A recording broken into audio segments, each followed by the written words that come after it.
안녕하세요. 네, 우리들의 아름다운 삶, 음, 웰다잉 is 웰빙이다. 오늘은 웰다잉과 성찰이라는 부분에 대해서 여러분과 함께 알아가 보도록 하겠습니다. 자, 화면 공유해서 함께 가보도록 할게요.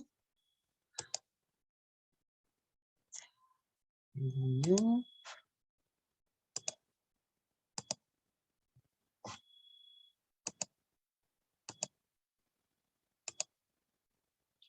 오늘도 마찬가지로 내가 반짝반짝 돌아가서 홍용숙 강사가 강의를 좀 못해도 여러분의 머리에 쏙쏙 들어갈 수 있도록 제주도 타령에 맞춘 뇌건강체조를 한번 해보도록 하겠습니다. 자, 우리 했던 거예요. 주먹하고 볼을 내서 바꾸기 하기. 1번은. 어? 2번은 가위랑 볼을 내서 바꾸기 하기. 고 3번은 가위와 주먹을 내서 바꿔, 바꿔, 바꿔, 바꿔. 4번은 엄지와 검지를 내서 바꿔, 바꿔, 바꿔, 바꿔. 그렇죠. 이게 자아의 운해를 쓰는 건데, 우리 여러분이 많이 부르셨던 노래가 뭐냐면, 이 제주도 타령이에요. 아침에 우는 새는 배가 고파 울고요. 저녁에 우는 새는 님이 그리워 운다. 요 노래가 바로 제주도 타령이에요. 그래서 1번에는 1번 바꾸기를 할 거예요. 너랑 나랑은 너랑 나랑 둘이 둥실 좋고요. 박수 칩니다. 낮에 낮에나 밤에 밤에나 참사랑이로군. 이렇게 가는 겁니다. 자, 참 쉽죠? 그럼 한번 같이 가볼까요? 네.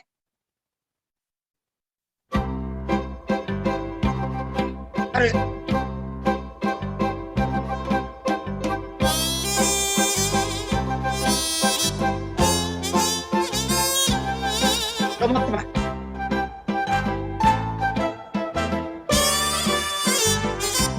1번. 아침에 우는 새는 배가 고파 울고요. 저녁에 우는 새는 님이 그리워 운다. 너랑 나랑. 너냐 나냐 둘이 동실 좋고요. 낮에 낮에나 밤에 밤에나 참사랑이로구나. 2번.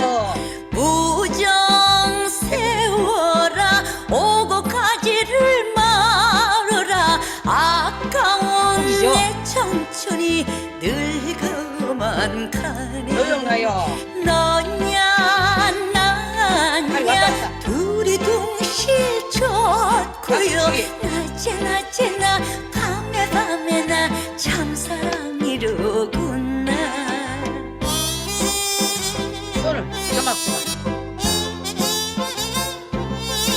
자, 손을 쫙 펴서 덮기, 덮기. 바람아 강풍아 불치를 말아라. 고기잡이가 내나무니 돌아오실 때까지. 너냐 나냐 둘이 동실 좋고요. 낮에 낮에나 밤에 밤에나 참사랑이로구나. 자, 엄지검지. 세상 만사가 죄아무리 고대도 열심히 살아가면 행복이 온다. 너랑 나랑. 너냐 나냐 둘이 동실 좋고요. 낮에 낮에나 밤에 밤에나 참사랑이로구나. 우리가 이렇게 양손을 바꾼 걸 하고 나면 우리 좌뇌 우뇌를 다 썼기 때문에 우리 뇌가 반짝반짝 열린답니다. 자, 오늘 우리가 할 과목이 뭐냐면 웰다잉과 성찰이라는 부분에 대해서 한번 살펴보려고 합니다. 우리 성찰은 뭐예요? 나를 관찰하는 거죠. 나를 깊이 들여다보면서 관찰하는 거 우리가 성찰이라고 하는데, 성찰을 통해서 나를 본다는 것은 누구와? 나와의 대화라고 합니다. 삶의 소리는 끊임없이 스스로에게 묻죠. 그죠? 이게 삶의 전부인가? 내가 다시금 살아있다고 느끼기 위해서 뭘 할 수 있을까? 그리고 우리는 자신의 몸과 마음의 상태를 제대로 보지 못하고 인생의 여러 장면에서 삶의 목적을 찾지 못해서 휩쓸리고 당황할 때가 있는데 우리의 관심을 어디로? 내면으로 돌려서 지금 여기에 충실한 삶을 살 수 있도록 만드는 게 뭐다? 성찰이라고 합니다. 그래서 성찰은 자신의 삶을 되돌아봄으로써 마음의 흐름을 알아차리고 체험을 통해서 자신의 삶을 보다 긍정적이고 보람된 삶으로 나아갈 수 있도록 만드는 게 바로 성찰이다. 그래서 우리 불교나 이런 데도 봐도 불교에서도 가장 중심이 되는 건 뭡니까? 불교에서는 수용, 뭐라 그러죠? 수용하는 거, 수양. 아, 수련하는 거, 수련. 그래서 깊은 산속에 들어가서 혼자 앉아서 불경을 외면서 이것도 어떻게 보면 다른 말로 하면 종교적인 성찰이라고 할 수 있어요. 그만큼 우리 성찰이란 것은 인간에게는 꼭 필요한 것이다. 성찰은 상대적인 내가 아닌 절대적인 나를 찾아가는 과정이래요. 그리고 나의 내면을 통해서 자신의 소중함과 위대함을 알게 됨으로써 또한 누구를 타인의 소중함도 깨달아가서 생명 사랑과 타인을 위한 나눔을 실천하도록 만들어주는 게 뭐다? 성찰이다. 그래서 우리가 이제 어느 정도 이렇게 한 60년 정도 인생을 사시다 보면 그 다음에 이제 뭘 해야 돼요? 나를 들여다봐야 돼. 나는 어떻게 살았지? 나는 어떤 존재지? 나는 지금 어디로 가고 있지? 나의 생각은 뭔지? 네. 이런 것들을 한번 들여다보는 게 뭐다? 성찰이라고 합니다. 우리가 아름다운 삶, 웰빙 하기 위해서는 나 자신을 들여다보는 성찰이라는 것이 굉장히 중요하답니다. 그래서 우리 페르소나라는 말이 있어요. 페르소나. 우리 심리학에서는 페르소나가 뭐냐면 이 페르소나는 키랍어로 가면이란다. 가면. 그래서 우리가 지금 현대인들은 살고 있는 사람들은 진정한 내가 아니고 뭔가 가면이 씌워져 있다는 거예요. 그래서 이것은 이 가면이 씌워져 있는 나는 진정한 내가 아니라는 거죠. 우리가 주위에서 나에게 주어진 어떤 역할에 맞춘 얼굴이 뭐예요? 가면이다. 그래서 대부분의 사람들은요, 내가 지금 가면을 쓰고 살고 있는지를 모른다고 합니다. 예를 들면 사회에서 부장, 사회에서 사장, 사회에서 뭐 직원, 사회에서 아니면 과장 이런 것들에 맞는 역할에 맞다 살아보니까 그게 마치 나인 것처럼 생각을 한대요. 그런데 우리는 우리가 어떤 사회적인 기대나 사회적인 조직 속에서 내가 갖고 있는 얼굴은 내가 아닌 거죠. 그건 뭐예요? 그 역할에 맞게끔 씌워져 있는 얼굴이 바로 이 페르소나, 다른 말로 하면 가면이라는 거죠. 근데 이 페르소나를 집어 던져야 됩니다. 그죠? 그 안에 들어있는 진정한 나를 찾아야 된대요. 그래서 우리는 가끔 이런 게 있죠. 내가 사회에서 이사 정도를 하다가 퇴임을 했어요.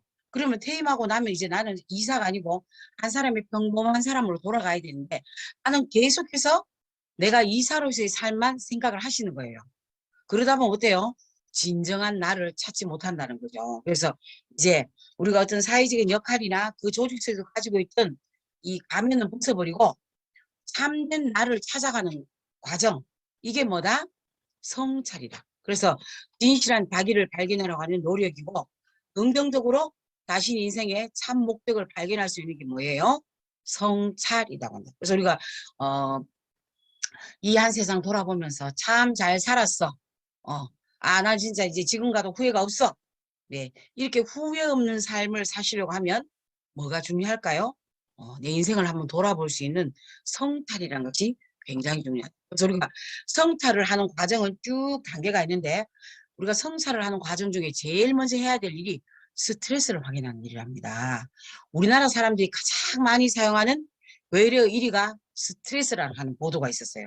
우리가 많은 외래에서 들은 외래어를 쓰고 있는데 그중에서 가장 많이 쓰고 있는 외래어가 스트레스라는 말이랍니다. 그래서 우리가 스트레스는 좋은 스트레스도 있고 나쁜 스트레스도 있어요. 좋은 스트레스는 지금 당장은 조금 부담스럽지만 적절히 대응하면은 내 삶에 있어서 플러스가 될 수 있는 게 바로 좋은 스트레스. 그런데 이 좋은 스트레스 말고 나쁜 스트레스는 어때요? 이게 계속해서 지속이 되면 불만이나 우울증이나 질병을 일으킬 수 있는 게 바로 뭐다? 이 스트레스다. 그래서 우리 사회생활을 하는 사람들은 많은 스트레스에 노출이 되어 있답니다. 그래서 이 스트레스는 단기적이거나 일시적으로 느끼는 게 아니고 이게 시간을 많이 가서 계속해서 우리에게 축적이 되면 심리적으로나 육체적으로나 정신적으로나 예, 어떤 병의 근원이 될 수 있는 게 바로 스트레스라고 합니다. 그리고 스트레스는 또 다른 말로 하면 우리 마음에 욕심이 많이 차 있을 때 또한 스트레스를 받는다고 합니다. 그러니까 성찰 안에 왜 스트레스가 들어가 있느냐 하면 결국은 내 내면에 들어가 있는 이 욕심을 찾아내는 거죠. 그죠? 예. 정말 내가 뭐 어떤 일 때문에 스트레스를 받고 있는 건지 아니면 내가 이루어지지 않을 실현되지 않을 이런 욕심을 너무 많이 갖고 있는 건 아닌지 이걸 한번 찾아보기 위해서도 스트레스를 확인하는 일은 굉장히 중요하다. 그래서 우리가 스트레스는 세 가지로 구분이 돼. 첫째는 신체적인 증상으로 두통. 스트레스 많이 받으면 머리가 지끈지끈 아프고 심하면 뭐가 오냐면 눈이 막 빠지는 같은 이런 두통이 옵니다. 그죠? 편두통이라고 하죠. 편두통. 그 다음에 어떤 통증을 유발한다든지 오일압이 온다든지 심장병, 지금 심장이 두근두근한 현상 이런 것도 오고 두 번째는 불안감이라든지 불만감이라든지 부담감, 조바심 예, 뭘 하기 전에 막 사람이 막 조바심 나는 거 있죠. 이것도 결국은 뭐 때문에 이런 스트레스 때문에 나타난다. 세 번째로 심리적인 증상으로는 우울 증세 혹은 죄책감 또 혹은 이런 스트레스를 많이 받는 사람들은 밤에 숙면을 취하지 못한답니다. 그리고 걱정이 많아지고 그다음에 모든 것에서 혼란스러우면 그래서 이런 것들은 잘 살펴보면 그 스트레스의 가장 근원이 뭐냐면 욕심이래 욕심. 예를 들면 내가 거기까지 되지 않는데 자꾸 거기에 대해서 생각을 하게 되면 스트레스 받는 거죠. 예를 들면 다른 사람 한 달에 1,000만 원씩 버는데 나는 죽었다 깨도 1,000만 원 벌 수 없어요. 지금 현상으로는. 근데 자꾸 1,000만 원 벌고 있는 사람의 삶을 동경하고 내가 그것이 되고 싶다고 하면 그것은 이루어지지 않아. 그죠? 이루어지지 않다 보면 그것 때문에 생기는 게 뭐예요? 바로 스트레스다. 그래서 우리는 내가 지금 스트레스를 받고 있다면 뭐 때문에 스트레스를 받고 있는지 한번 성찰해 봐야 된다는 거예요. 그죠? 그게 혹시 만약 어떤 나의 업무적인 상황이나 아니면 내가 지금 처한 상황 때문에 받는 스트레스가 아니라면 나의 어떤 욕심이나 이루어지지 않는 이런 것들 때문에 스트레스를 받고 있다면 이거를 한번 돌아보시고 욕심을 어떻게 해야 돼요? 내려놔야 되겠죠. 그래야만 스트레스를 해결할 수 있다. 이 아름다운 아가씨가 어때요? 지금 막 스트레스 받다가 자기 머리를 크게 떠들려고 합니다. 그죠? 그만큼 스트레스는 예전에 홍영주 강사도 스트레스를 많이 받아서 편두통이 온 적이 있었거든요. 정말 이 눈알이 빠진 것 같아요. 그래서 눈을 이렇게 하고 있었어요. 머리하고 이렇게. 그래서 한의원 가서 침 맞고 막 이렇게 했는데도 되지 않더라고요. 결국은 그 스트레스의 원인을 찾아가지고 해결을 했더니 나더라고요. 그래서 우리 지금 스트레스를 여러분이 받고 있는지 안 받고 있는지를 실험하는 그림입니다. 자, 지금 이 그림이 움직이고 있는 것처럼 보이시나요? 예. 움직이긴 움직이는데 아주 얇게 움직이는지 아니면 많이 빨리 이렇게 움직이는지 예. 그 두 가지를 한번 살펴보셔야 되고요. 자, 이 그림 한번 볼게요. 홍영숙 강사는 지금 이 그림이 아주 조금 단단하게 지금 움직이고 있어요. 이 두 가지 그림을 봤는데요. 자, 이 두 가지 그림을 봤을 때 그냥 잔잔하게 홍영숙 강사처럼 약간 일렁이는 정도면 괜찮습니다, 여러분. 그런데 이거 굉장히 빠르게 움직인다. 그럼 여러분 지금 스트레스 지수가 굉장히 높으신 거예요. 특히 우리 사이코패스들 있죠. 사이코패스나 소시오패스들에게 이 그림을 두 개를 보여줬어요. 근데 이분들은 이 그림이 어떻게 보였을까요? 마치 이것이 미쳐서 날뛰는 것처럼 막 정신없이 돌아간답니다. 그리고 우리가 보기에는 지금 우리는 지금 파란색, 노란색이 제대로 보인다, 그죠? 그런데 이런 사이코패스들은요, 이 색도 제대로 보이지 않습니다. 이게 합쳐져서 보라색이나 청록색이나 이렇게 보이고 있대요. 그래서 이 그림을 보시면 근데 사실은 이 그림들은 어떤 그림일까요? 사실은 전혀 움직이지 않는 그림입니다. 근데 우리가 스트레스를 느끼는 방법에 따라서 이 그림이 움직이는 거예요. 근데 이 그림을 봤는데 전혀 움직이지 않는다라는 분도 있어요. 자, 대부분 우리 어린아이들이나 나이가 아주 많은 노인들은 이 그림을 봐도 어떠냐면 잘 하나도 움직이지 않는 것처럼 보일 수 있어요. 예, 왜냐하면 우리가 아주 어린아이나 나이가 아주 많으신 분들은 그 안에 계시는 다른 분들보다 스트레스를 받는 지수가 낮습니다. 그래서 이 그림을 봐도 어떨까? 움직이지 않는 그림처럼 보입니다. 그래서 이 그림 보시고요. 스스로의 스트레스 지수를 한번 체크해 보셔야 됩니다. 나는 많이 움직이고 있는가? 적게 움직이고 있는가? 보시고 만약에 내가 그림이 많이 움직이고 있다면 나는 지금 스트레스를 많이 받고 계신 그러면 우리는 스트레스를 많이 받고 있으면 어떻게 돼요? 빨리 해결하셔야 돼요. 이거를 방치하면 뭐가 될까요? 만병의 근원이 된다. 스트레스 때문에 생기는 질병이 1260가지나 있답니다. 그래서 우리는 절대 스트레스는 방치하시면 안 된다. 빨리 치유가 돼야 됩니다. 그죠? 그래서 스트레스 방치하면 이걸 뭐가 된다? 질병이 된다. 그래서 1260가지의 질병을 불러오는 게 바로 스트레스다. 그래서 제가 한번 혈액형별로 스트레스를 한번 분석을 해봤어요. 우리가 혈액형 중에서 가장 스트레스를 좀 많이 받는 분들은 A형이라고 A형. 여러분 중에서 A형 계시나요? 예. A형이 가장 스트레스를 받네요. A형은 하루 중에 반 이상을 주변과 다른 사람을 생각하고 사는 데가 하고 싶은 말 좀 참고 또 우리 A형들은 약간 소심한 분들이 많아요. 그죠? 그래서 스스로를 제약하기 때문에 스트레스가 많이 쌓인대요. 그래서 혈액형 중에서 따지자면 A형이 가장 스트레스가 많다. 두 번째로 스트레스가 많은 형이 O형이랍니다. 우리가 O형 겉으로 보기에는 굉장히 스트레스가 없는 것 같지만 좀 남한테 협조해야 되고 서비스 성능이 좀 정신이 상당하기 때문에 이런 것 때문에 스트레스가 많이 쌓여요. 두 번째 혈액형 중에서 많이 스트레스 받는 사람은 O형. 세 번째는 AB형입니다. 우리 AB형은 할 때는 하고 안 하겠다면 하고 안 하는 확실한 성격 때문에 A형이나 O형보다는 스트레스가 적지만 이분도 스트레스는 받고 있어요. 그리고 가장 스트레스를 적게 받는 형이 B형이랍니다. B형이 뭐예요? 하고 싶은 말 다 하고 내가 하고 싶은 말 약간 이기적이고 개인적인 성향이 많은 사람들이 B형이라고 합니다. 그래서 B형은 스트레스가 다른 사람보다는 좀 적다고 해요.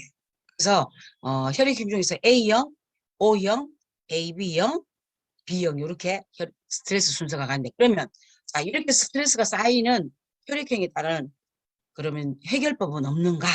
있습니다. 해결법도. 제가 한번 보도록 할게요. A형은요. 열중할 수 있는 취미를 만드는 거나 아니면 맛있는 음식을 드시면 스트레스가 풀린대요. 그래서 A형 중에서 좀 통통하신 분들이 많아요. 홍명숙 강사도 A형입니다. 그래서 저도 맛있는 음식 막 먹으면 스트레스가 풀려요. 그런데 우리가 맛있는 음식을 먹는 거로 스트레스 자꾸 풀다 보면 어떻게 됩니까? 살쪄요. 그죠? 그래서 차라리 그거보다는 뭘 하라? 취미생활 해라, 취미생활. 내가 좋아할 수 있고 열중할 수 있는 취미생활을 가지게 되면 A형은 스트레스가 좀 풀린답니다. 그 다음에 B형은 우리 가장 스트레스를 덜 받는 사람이 B형이긴 하지만 이 B형도 스트레스 받죠. 그죠? 이 B형에게 가장 좋은 스트레스 해결법은요. 혼자 가만히 있는 게 스트레스를 푸는 방법입니다. 누가 옆에 개입하지도 말고 누구하고 말도 하지 말고 뭐 침입하지 말고 어떻게 해요? 방 안에 혼자 가만히 앉아 계시는 거예요. 명상하면서 가만히. 요게 B형한테는 스트레스를 풀 수 있는 방법.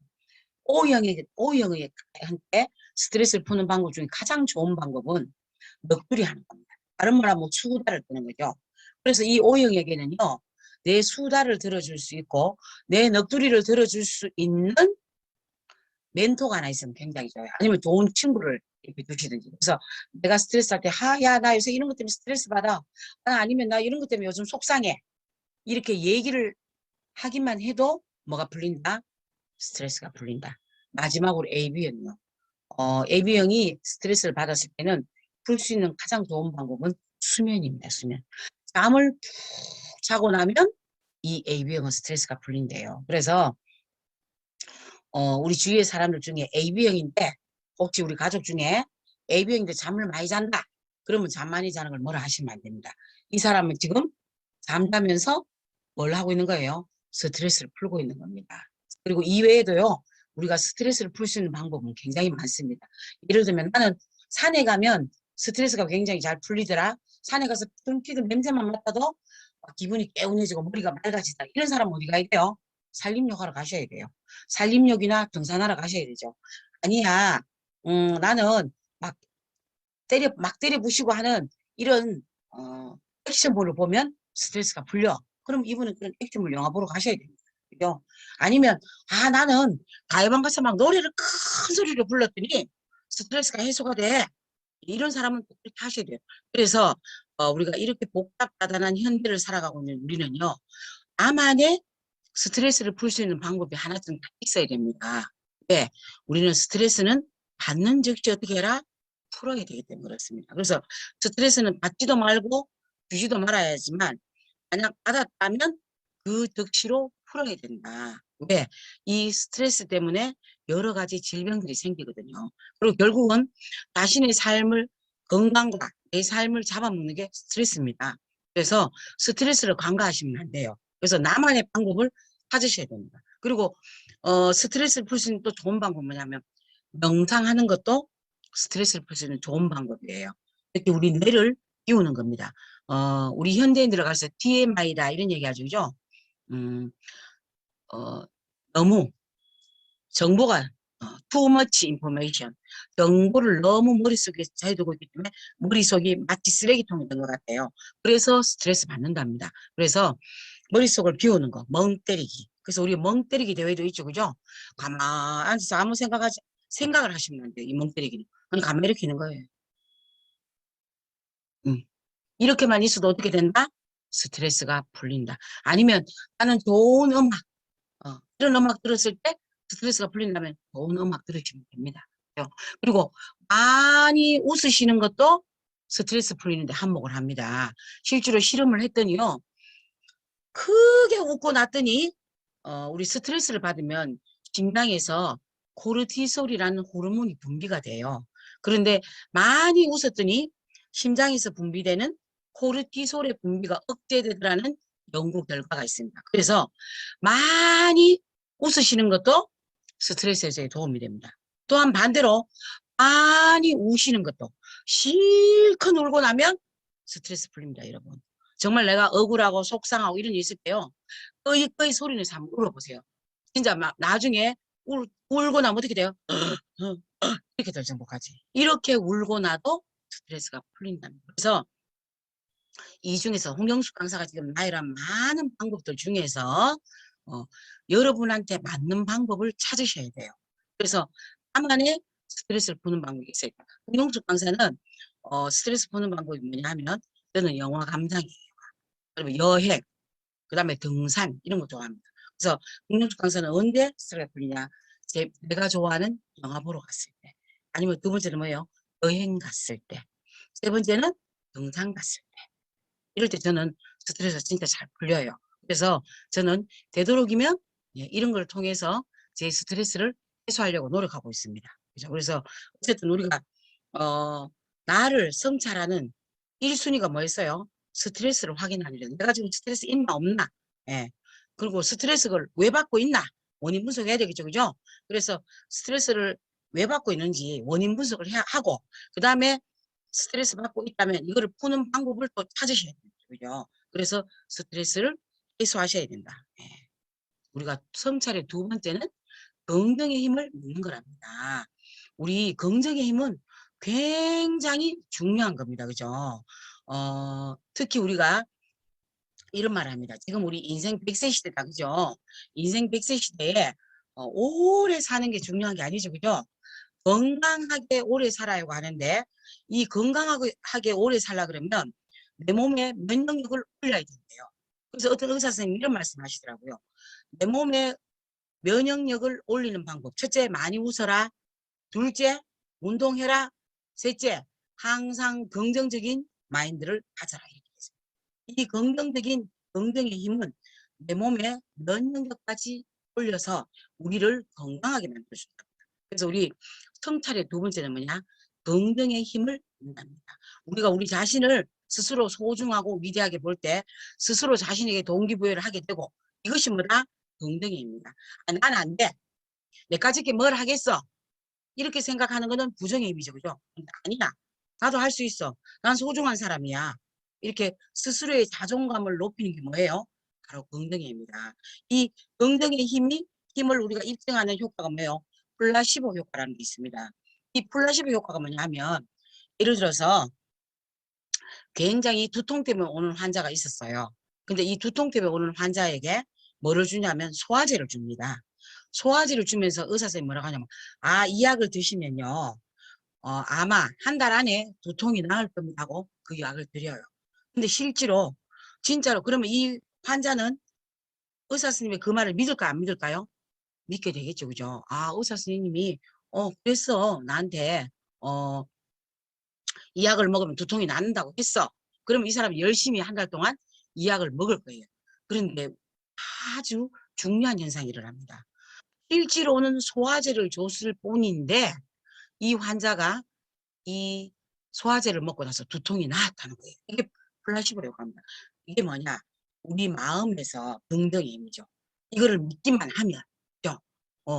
이 약이 나를 낫게 해줄 거라고 믿는 긍정의 힘. 이게 바로 플라시보 효과입니다. 이거를 믿기만 하면 우리가 실제로는 이것이 작용하는 약이 아니었지만 우리의 긍정의 힘으로 실제로 병도 낫더라는 겁니다. 그래서 우리가 이 긍정의 힘은 많이 써요. 특히 우울증이나 불면증 같은 심질환을 갖고 있는 사람들한테 이 긍정의 힘, 플라시보 효과가 굉장히 중요합니다. 그래서 우리가 나를 돌아보면서 성찰할 때는 두 번째는 뭐예요? 긍정의 힘.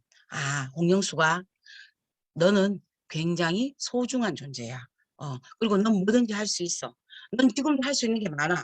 그리고 넌 주위 사람들도 굉장히 소중한 사람이고 넌 이제까지 잘 살아왔어. 그리고 앞으로도 잘할 수 있을 거야.